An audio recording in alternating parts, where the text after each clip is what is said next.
That one-bedroom apartment was everything to me. After 2 years of grinding through 60-hour weeks at a tech startup sleeping on my buddy's couch, to save every paycheck, I finally had a place that was mine. Just mine. The day I signed the lease, I stood in the empty living room and felt something I had not experienced in years: pride. My dad remarried when I was 12, bringing along my stepbrother Derek, who was 17 at the time. Derek never quite found his footing, jumping from job to job, relationship to relationship. Dad always made excuses for him, always smoothed things over. I never imagined that my own spare key would become a weapon my dad used to destroy the one safe space I had built for myself. Before I dive into what happened next, I would love to know, where are you watching this from? Drop your city or country in the comments below. If you have ever dealt with family boundary issues, hit that like button so I know I am not alone. And subscribe, because this story gets way more intense than I ever expected. Now let me take you back to where it all started 3 months after I moved into my apartment. It was a Thursday evening. I remember because Thursdays were my long days. I would not get home until almost 8 p.m. I climbed the stairs to my second-floor unit, keys jingling in my hand, already thinking about the leftover Chinese food waiting in my fridge. I unlocked the door, pushed it open, and froze. Derek was sprawled across my sofa, feet propped on my coffee table, a half-eaten pizza box open beside him. My television was on, blaring some action movie I had never seen. He glanced up casually, like this was the most normal thing in the world. "Oh, hey, man," he said through a mouthful of pepperoni. "Dad gave me your spare key. Hope you do not mind.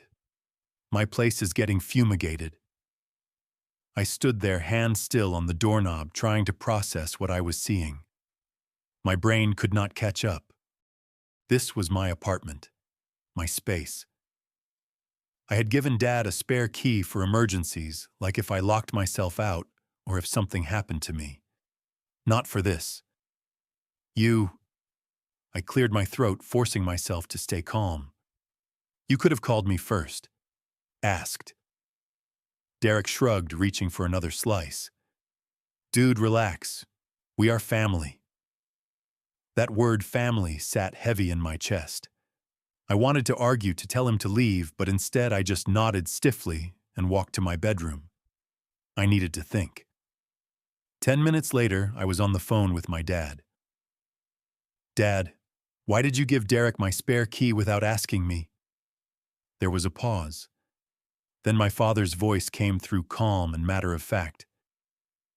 "He needed a place to crash for a couple days. You have got the space." "That is not the point," I said, keeping my voice level. "This is my apartment. I pay the rent. Tyler, he is your brother. Family helps family. Do not be selfish." Selfish. The word hit me like a slap. I felt my throat tighten. I am not being selfish. I just want to be asked before someone moves into my home. "It is 2 days," Dad said, his tone hardening. "He will be gone by the weekend. I will get the key back from him when he is ready to leave." I wanted to push back, to demand he get the key tonight, but something in his voice told me it would not matter.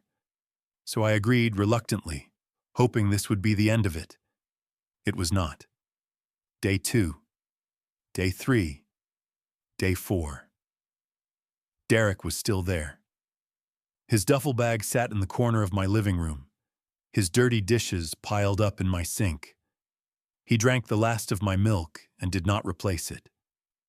When I came home from work, he would be there always with some excuse. "Just one more day, bro. I am looking at apartments tomorrow."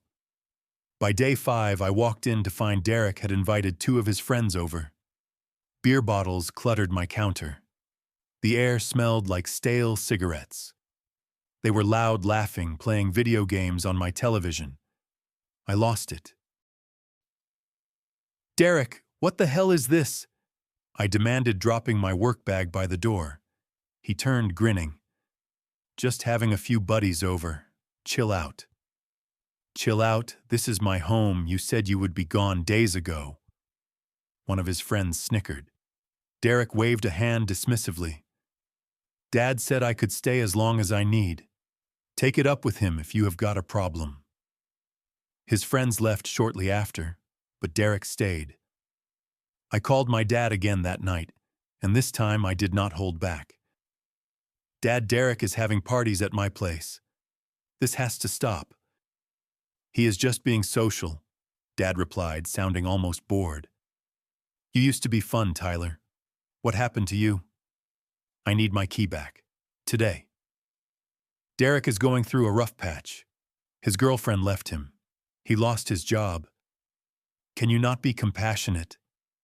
That is not my responsibility. He is family. Dad's voice rose. When did you become so cold? Cold. Selfish. The words piled up, making me feel like the villain in a story I had not written. I swallowed hard, guilt creeping in despite my anger. Fine, Dad said, softer now. I will talk to Derek about respecting boundaries, but give him until the weekend, Tyler, please. I agreed. Again. Because saying no to my father had never been easy. That weekend, Derek finally left. The apartment felt emptier, quieter. I walked through each room, picking up his mess, and that was when I noticed. My Bluetooth headphones, the $200 pair I had saved up for, were gone. So was the bottle of whiskey I had been saving for a special occasion. I checked the drawer where I kept emergency cash. Empty. A cold, sick feeling settled in my stomach. Something was very wrong. 2 weeks passed. I tried to convince myself it was over. Then one night I came home late from an overtime shift. It was almost 11 p.m. I was exhausted, barely keeping my eyes open as I unlocked my door. Derek was on my couch again. He did not even look up, just muttered, "What's up?" like he lived there. How did you get in? I asked, my voice flat with disbelief. Dad gave me the key again, said you would not mind. I pulled out my phone immediately, dialing Dad. It went straight to voicemail. I sent a text. You gave Derek my key again after everything we talked about. No response. I spent that night sleeping in the same space as Derek, feeling like a prisoner in my own home. The next morning, I drove to my dad's house before work. It was 7 a.m. Linda, my stepmother, answered the door in her bathrobe, looking startled. Tyler, is everything okay? I need to talk to Dad, I said, stepping inside without waiting for permission. Dad was in the kitchen pouring coffee. He looked up, frowning.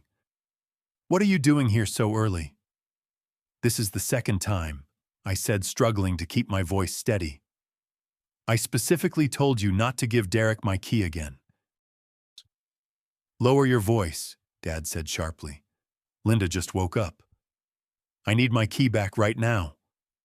Dad set down his mug, crossing his arms. Derek's mother died when he was young. I am all he has. You have to understand. What about what I need? This is my home. Linda stepped into the kitchen, wringing her hands. Tyler, honey, Derek really is struggling. Can you not just... This is not your business, Linda, I snapped. Dad's face darkened. Do not talk to my wife like that. Maybe if you were more successful, you could afford a bigger place, and this would not be an issue. The words gutted me. More successful. Like I had not worked myself to exhaustion to get where I was. Like I was somehow lesser than Derek, who could not hold down a job or pay his own rent. I stared at my father, waiting for him to take it back. He did not. I am not giving you the key back, Dad said coldly. I am holding on to it. Derek might need it again. I left without another word. On the drive to work, I made a decision. I called a locksmith. By that evening, I had a brand new deadbolt installed. $300, but worth every penny. I made only one copy of the new key and kept it on my person at all times. I did not tell my dad. For the first time in weeks, I felt safe in my own home. That safety lasted exactly 7 days. I came home from work the following Thursday around 6 p.m. As I approached my door, I heard a strange scraping sound. My heart started to pound. I unlocked the door quietly and stepped inside. The noise was coming from my bedroom. I walked slowly toward it, every nerve on edge. Through the window, I could see Derek on my balcony trying to pry open the bedroom window from the outside. "What the hell are you doing?" I shouted. Derek looked up, startled but not embarrassed. He kept working at the window latch. "Dad said the key did not work. He told me to find another way in. I need to grab some stuff I left here." "You are breaking into my apartment." "Dude, Dad said it was cool. Just let me in." "Get out now, or I am calling the cops." Derek stopped, finally meeting my eyes. "You are seriously going to call the cops on your own brother over what Dad has a right to let me in?" "Dad has no rights here," I said, my voice shaking with fury. "This is my apartment, my name on the lease." Derek laughed, actually laughed, and pulled out his phone. He dialed, putting it on speaker. "Dad Tyler changed the locks and will not let me in." "Put him on the phone." Dad's voice came through tight with anger. Derek handed me the phone.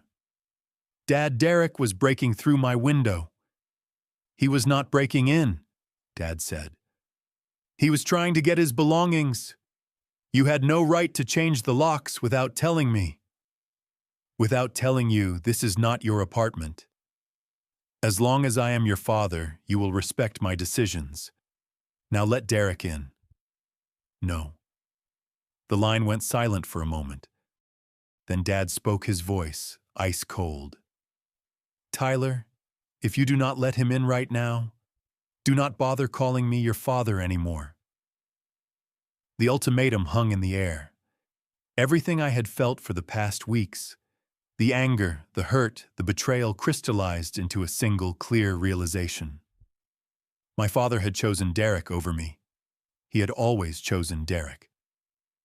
"Fine," I said quietly, "but he is not coming in." I hung up. Derek stood there on the balcony, his face twisting with rage. He pounded on the glass. "You are going to regret this." I walked into my living room, locked the balcony door from the inside, and with trembling hands, I dialed 911. "I would like to report a break-in attempt." 2 police officers arrived within 15 minutes. I opened the door, and they stepped inside, while Derek remained on the balcony, now silent and glaring. I explained everything: the spare key, the repeated violations, the attempted break-in. I showed them my lease agreement, with only my name on it. I showed them photos of the scratched window frame. One of the officers went out to the balcony to talk to Derek. Through the glass, I watched Derek gesticulating wildly, pointing at me, his mouth moving fast. The officer came back inside. "Sir, he claims his father gave him permission to enter the property." "His father does not live here," I said. "This is my apartment. I am the only legal tenant. I never gave Derek permission to be here." The second officer nodded. That is what we needed to know. They brought Derek inside. He was still trying to argue. "He is my brother. My dad said I could come here." "Sir," the first officer said firmly, "this is not your property. You do not have permission from the legal tenant. What you did is attempted breaking and entering." Derek's eyes went wide. "This is bullshit. Tell them, Tyler." I said nothing. For once in my life, I did not cover for him. I did not make excuses. I just stood there. "Do you want to press charges?" the officer asked me. I hesitated. This was my stepbrother, my father's son, stepson. If I said yes, there would be no going back. Then I remembered my headphones, my whiskey, my cash. The watch my grandfather gave me before he died, also missing, I had realized days ago. I remembered my father calling me selfish, cold, unsuccessful. Yes, I said. I want to press charges. Derek's face went pale. You are serious over this? You tried to break into my home, I said. That is a crime. The officers handcuffed him. Derek struggled, shouting, "Wait till Dad hears about this, you are done." I watched them lead him out to the patrol car. As the red and blue lights faded down the street, my phone rang. It was Dad. I answered. "What did you do?" he roared. "I protected my property. You had your own brother arrested. Do you know what this does to our family?" He broke into my apartment. "Dad, what did you expect me to do?" "I expected you to be a decent human being, to understand family comes first." Family. I felt years of resentment rising up. When have you ever treated me like family? You have given him my key twice without asking. You called me selfish, cold, unsuccessful. Because you are acting selfish, Derek has nothing. You have a job, an apartment. Which I worked for, I did not have anyone paying my way. We gave you a home growing up. You gave Derek everything. I was just there. That is not true, and you know it. You just threatened to disown me if I did not let Derek break in. You have never defended me like you defend him. Not once. Silence. For a few seconds, there was nothing but the sound of his breathing. "Tyler, drop the charges. Right now." "No. If you do not, I will never forgive you. Linda will not forgive you. You will be alone." The words should have scared me. Instead, I felt strangely calm. "I am already alone, Dad. I have been alone since you married Linda and decided Derek mattered more than me. You are being dramatic. I am being honest. And I am done." "Done with what?" "Done letting you and Derek walk all over me. The charges stay. If that means you disown me, then that is your choice." "Fine," Dad shouted. "Do not ever call me again." The line went dead. I sat down on my couch in the quiet apartment. My phone started ringing immediately. Linda calling, screaming about family loyalty before I hung up. My Aunt Dad's sister called next, trying to mediate. I let it go to voicemail. Then a text from an unknown number. "You just destroyed this family. Hope you are proud. Dad's heart is broken because of you.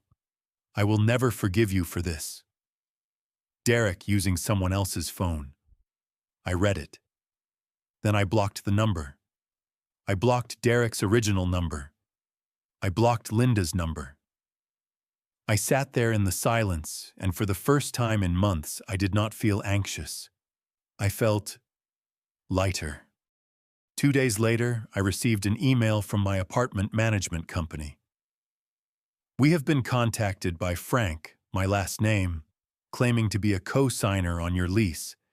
He is requesting access to your apartment for emergency purposes." My stomach dropped. I called the office immediately. "Hi, this is Tyler in Unit 212. I just got an email about someone claiming to be a co-signer on my lease." "Yes," the property manager said. "We received a call from someone claiming to be your father. He said he co-signed your lease and needs a spare key." "I am the only person on the lease," I said, trying to stay calm. "Please check the documents." A pause. "Let me pull it up." "You are correct. There is no co-signer." I apologize for the confusion. "Did you give him a key?" "No, we told him we need to verify with you first. That is why I emailed." "Do not give him anything. Put a note on my account that only I am authorized for any access or information. Understood. I will flag your account immediately. I hung up, heart racing. My own father had tried to lie to my landlord to get access to my apartment, to help Derek. I called a legal aid clinic that afternoon. A lawyer gave me free consultation over the phone. Can I get a restraining order? I asked. Based on what you are describing, you might have grounds, especially with the criminal charges pending. But keep documentation. Every text, every call, every attempt at contact. If this escalates, you will need evidence. I started a file that night. Screenshots of every message, printed emails, notes about every phone call. A week later, I received a court summons. Derek's hearing was scheduled for 3 weeks out. My phone rang one more time, Dad's number. Against my better judgment, I answered. The lawyer says Derek could get up to a year in jail, Dad said without preamble. You need to drop this. I am not dropping anything. Tyler, please, he is your brother. No, Dad. He is your stepson, and you chose him over me. Now live with it. I hung up and blocked his number too. The day of the hearing, I sat on one side of the courtroom. Dad and Linda sat on the other next to Derek. They stared at me with open hostility. I sat alone. I testified. I provided evidence photos of the damaged window, text messages, the police report. The officers who responded that night testified as well. The judge found Derek guilty of attempted burglary. He received a 6-month suspended sentence, a fine of $1,000, and a restraining order prohibiting him from coming within 500 feet of me or my residence. When the verdict was read, I did not feel triumphant. I just felt peaceful. Dad and Linda left without looking at me. Derek shot me one last venomous glare before his lawyer led him away. I walked out of that courthouse alone, got in my car, and drove home. When I unlocked my door and stepped inside, I stood in the quiet living room, the same spot where I had stood the day I moved in. And I felt that same pride. Maybe even more. The weeks after the trial were hard. I am not going to lie and say everything was suddenly perfect. There were nights I could not sleep, replaying my father's words. You destroyed this family. The guilt would creep in, whispering that maybe I had overreacted, maybe I should have just let it go. But then I would look around my apartment, my space, my sanctuary, and remember what I had been protecting.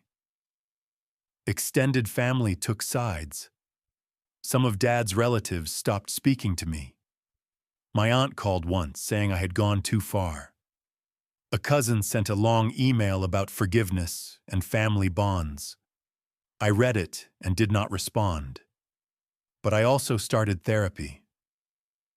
My therapist, a woman named Dr. Patel, helped me understand what had been happening for years.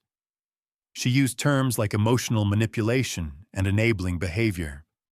She taught me about boundaries and why they matter. You did not destroy your family, she said during one session. You stopped participating in a dynamic that was destroying you. That reframed everything. I reconnected with old friends I had drifted away from. Marcus, my college roommate, became a lifeline. When I told him the whole story over beer one night, he shook his head in disbelief. Man, I am proud of you, he said. That took guts. I lost my dad over this. Marcus looked at me seriously. Did you, though? Sounds like you never really had him to begin with.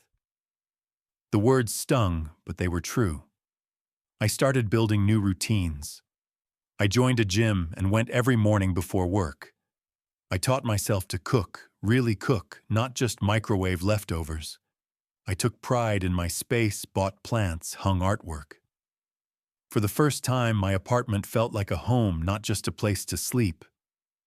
3 months after the trial, I joined a local hiking group. That is where I met Sarah. She was 31, a graphic designer, and she had the kind of easy confidence I envied. We started talking on a trail one Saturday, and by the end of the hike, she had asked if I wanted to grab coffee. Over the next few weeks, we got to know each other. She asked about my family, and I found myself telling her everything: Dad, Derek, the trial, all of it. I expected judgment or pity. Instead, she just listened. "You did what you had to do," she said simply. "That is brave." It was the first time someone had called me brave instead of selfish. 6 months after the trial, I got promoted at work. My manager praised my work ethic and reliability. The raise was not huge, but it meant something: proof that I was moving forward, building something solid. I thought a lot about what I had learned. Boundaries are not selfish, they are necessary. You cannot set yourself on fire to keep someone else warm. Family does not mean accepting abuse or manipulation. Saying no does not make you a bad person. It makes you someone who respects themselves. I do not hate my dad. I do not even hate Derek. I understand now that they have their own issues, their own dysfunctions. But those are not mine to fix. I cannot save people who do not want to be saved, and I cannot sacrifice my peace for their comfort. I have not spoken to my dad in over a year now. Sometimes I wonder if I ever will again. Sometimes I miss him, or at least I miss the idea of him, the father I wish he had been. But here is what I know: I sleep peacefully in my own home. I wake up without dread. I am building a life on my terms with people who respect me, who see me, who do not make me feel small for having needs. And maybe that is what freedom really is: not the absence of family, but the presence of self-respect. Was it worth it every single time I lock my door at night, my door with my locks, my keys? I know the answer is yes. So I want to hear from you. Have you ever had to set a hard boundary with family? Have you ever felt guilty for protecting yourself? Drop your story in the comments below. And if this resonated with you, hit that like button and subscribe for more real stories about navigating messy family dynamics. Share this with someone who needs to hear that it is okay to put yourself first. Thank you for listening to my story, and I hope wherever you are in your journey, you find the courage to protect your peace. You deserve a space that is truly yours.